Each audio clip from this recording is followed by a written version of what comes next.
What's the craziest thing you've ever seen in a Walmart parking lot? I bet it's not three cops cuffing a calm black woman in broad daylight, only to find out minutes later they just shackled a four-star general, and the Pentagon was already watching. I was there. I saw it all. It started quiet. Just another muggy afternoon in the outskirts of Jackson, Mississippi. Cars baking in the sun, folks rolling their carts chasing deals and groceries.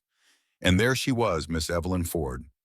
Mid-50s sharp posture, smooth gray bun, loading bags into a shiny black Escalade like it was the most ordinary thing in the world. No flash, no noise, just grace. Until the screech of tires cut through the air. Three cops rolled up, Sergeant Brady, Officer Clint, and the quiet one they called Stone, probably because his face never cracked. They moved fast, too fast for what they claimed was a routine check. You could feel the shift, like the heat just got heavier. Brady sneered, walking straight toward her. "Nice ride for this side of town. Must be some mistake, huh?" Miss Ford didn't flinch, just closed her trunk and turned around slow. "Can I help you, officers?" Clint chuckled, circling her like a vulture. "Yeah, you can start by telling us whose car you're borrowing." She reached into her purse, pulled out papers, insurance registration, even her license, all smooth and legal. But they didn't look, didn't care. Brady tossed the papers aside like trash and muttered, "Fake documents are easy to buy. Try harder." Now most people would have panicked, pleaded, folded. But Evelyn Ford wasn't most people. Her voice came out calm. "You're out of line, officer." And just like that, the game shifted. Clint stepped in close, his voice low but soaked in vinegar. "You think you're special? You think that attitude's gonna help when we impound your little drug car?" People had started watching by now. Phones came out. A few folks whispered, but nobody moved. You could smell the fear familiar and thick. I stood behind my mom's car, heart pounding. I knew what I was seeing was wrong, and I knew it wasn't new. Stone, still silent, took out his cuffs, no warning. Just grabbed her wrists and shoved her face first against the glass of her own car. Grocery bags rolled across the pavement, and still she didn't scream. She didn't cry.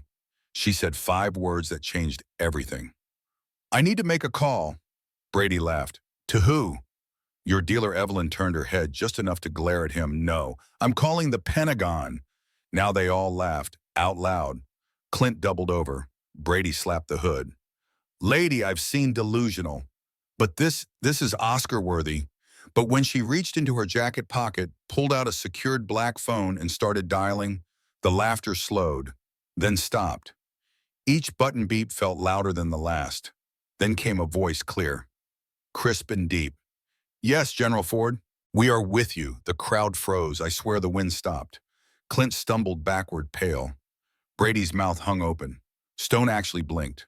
For the first time, he looked human and terrified. "General," someone whispered.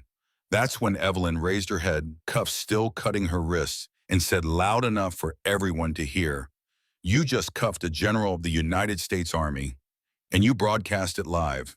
Phones went higher. The live streams exploded. Someone gasped. A woman dropped her groceries.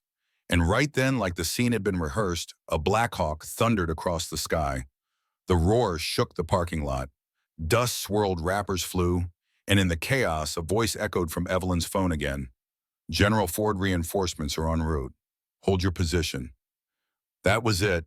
Brady tried to recover. "She's bluffing." That voice was fake. Anyone can play soldier on the phone, but no one listened. Not anymore. A Vietnam vet in his 60s stepped forward, dropped his paper bag, and stood at attention. Saluted. "Yes, ma'am." That broke something open. The crowd erupted.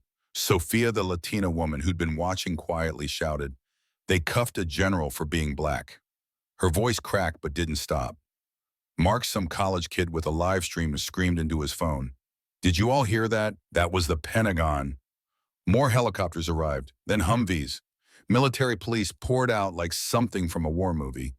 Except this was real. Brady tried to bark orders, but his voice sounded thin.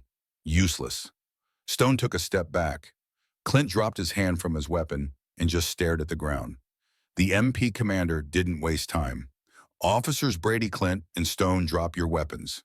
You're under federal detainment for unlawful arrest and obstruction of military authority.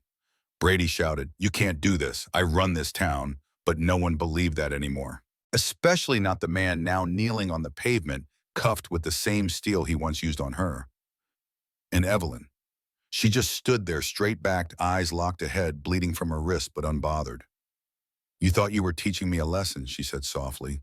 "But you just taught the nation who you really are." The cameras caught everything.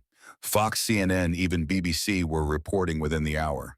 The footage of a black female general standing tall, while 3 local officers were dragged off in disgrace, became the image of the year. Memes, marches, Senate hearings. That one moment rewrote the rules. I still see her sometimes in interviews, in old war footage, in viral speeches about dignity and duty. But I'll never forget what she said the day those cuffs came off. "You wear a badge. I wear my country's stars. The difference is I earn mine to serve, not to dominate." And then she walked away. Tell me something.